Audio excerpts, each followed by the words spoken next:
Study circle పోటీ పరీక్షల ప్రిపరేషన్లో భాగంగా విభిన్నమైనటువంటి కాన్సెప్ట్లను చూస్తున్నాం. అందులో భాగంగా మరొక 3 ముఖ్యమైన అంశాలతో వచ్చాం. Flow state management, active note taking, emotional anchoring. ఈ 3 అంశాల గురించి ఈరోజు చూద్దాం. ఫ్లో స్టేట్ మేనేజ్మెంట్ అంటే చాలామంది పనిలో సంపూర్ణంగా నీళ్ళు కావడం, పూర్తి ఏకాగ్రతతో ఉండడం, డీప్ స్టేట్ ఆఫ్ వర్క్ అంటారు. ఫ్లో స్టేట్ మేనేజ్మెంట్ అంటే చాలామంది కూర్చున్న తర్వాత ప్రిపరేషన్ కోసం మాటికి వాల్ క్లాక్ని చూస్తూ ఉంటారు, మాటికి సమయాన్ని చూస్తూ ఉంటారు. ఇక్కడ మనము ఒక సబ్జెక్టులోకి లీనమైపోయినప్పుడు, పనిలోకి లీనమైపోయినప్పుడు, ఆ చాప్టర్ కంప్లీట్ అయిపోయిన తర్వాత అప్పుడు చూస్తే కనుక 2-3 గంటలు గడిచిపోయింది అనుకోవాలి. ఇక్కడ మనము సమయాన్ని మాటికి చూస్తున్నాము అంటే మనము డీప్ స్టేట్ ఆఫ్ వర్క్లో ఇన్వాల్వ్ కానట్టే. ఎప్పుడైతే సంపూర్ణంగా లీనం అవుతామో అప్పుడు వాచ్ని మనం చూడము, కేవలం టాస్క్ని మాత్రమే చూస్తాం.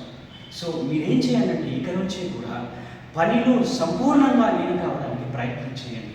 అది మంచి ఫలితాలను ఇస్తుంది.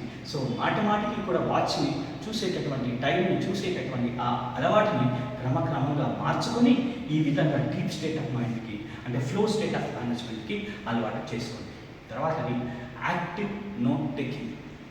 ఏంటిది యాక్టివ్ నోట్ టేకింగ్?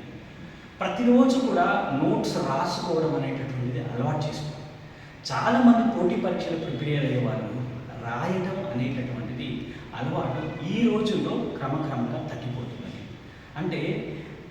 యూట్యూబ్లో వీడియో చూడడము, క్లాస్లో చెప్పేది వినడము చేస్తున్నారు తప్ప రాయడం అనేది తగ్గిపోతుంది.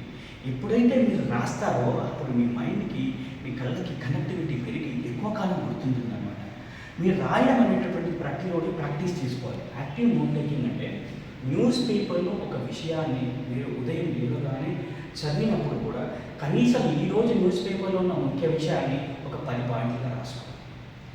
ఇప్పుడు నోట్ టేకింగ్ అంటే ఒక సబ్జెక్ట్లో ఉన్నటువంటి నోట్స్ని యాజ్ ఇట్ ఈస్గా కాపీ చేయడం, లెక్చరర్స్ చెప్పినటువంటి మనకు రన్నింగ్ నోట్స్ని యాజ్ ఇట్ ఈస్గా రాయడం, లేదా పక్క వాళ్ళు ఇచ్చిన నోట్స్ని యాజ్ ఇట్ ఈస్గా రాయడం, ఎక్కడో ఉన్నటువంటి మెటీరియల్ తీసుకొచ్చి యాజ్ ఇట్ ఈస్గా కాపీ పేస్ట్ చేయడం కాకుండా మీ భాషలో, మీ పదాలు, మీకు అర్థమైనటువంటి రీతిలో సారాంశాన్ని రాసుకొని, బుల్లెట్ పాయింట్స్ రాసుకొని మీరు ఒక్కసారి ఆ పేజీ తిరిగేయగానే దాని యొక్క సారాంశం పూర్తిగా అర్థమయ్యే విధంగా నోట్స్ని తయారు చేయడం అనేటటువంటి ఇట్స్ ఎన్ ఆర్ట్.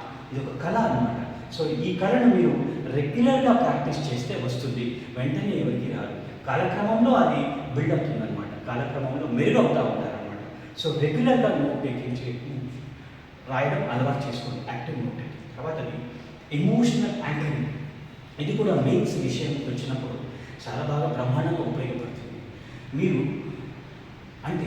సంఘటనలతోనే మన యొక్క భావోద్వేగాలను మిళితం చేయడం. ఉదాహరణకి ఒక చారిత్రక విషాదకరమైనటువంటి సంఘటన జరిగింది అనుకుందాం. అప్పుడు ఆ జరిగినటువంటి చారిత్రక విషాదకరమైనటువంటి సంఘటనను మీ భావోద్వేగాలతో ముడిపెట్టాలి. ఆ రోజు, ఆనాటి ఆ సమాజంలో ఆ ప్రజలు ఎన్ని కష్టాలు పడ్డారు, ఎంత ఆవేదనకు గురయ్యారు అనేటటువంటిది ఆ బాధను మీరు ఫీల్ కావాలి. ఎప్పుడైతే అలా కనెక్ట్ అవుతామో, సబ్జెక్టుతో కనెక్ట్ అవుతాం, విషయంతో కనెక్ట్ అవుతాం, ఎక్కువ కాలం గుర్తుంటుంది, రాసేటటువంటి విధానం మారిపోతుంది.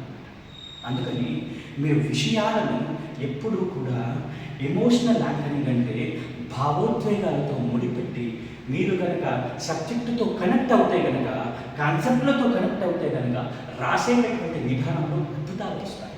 ఎగ్జామ్ని తప్పకుండా ఇంప్రెస్ అవుతారు. సో ఆ విధంగా మీరు రాయడం కాలక్రమంలో అలవాటు చేసుకోండి. ఈ 3ంటిని మీరు ఆచరణలో పెట్టండి, ఉత్తమమైనటువంటి ఫలితాలను పొందండి. Wish you all the best.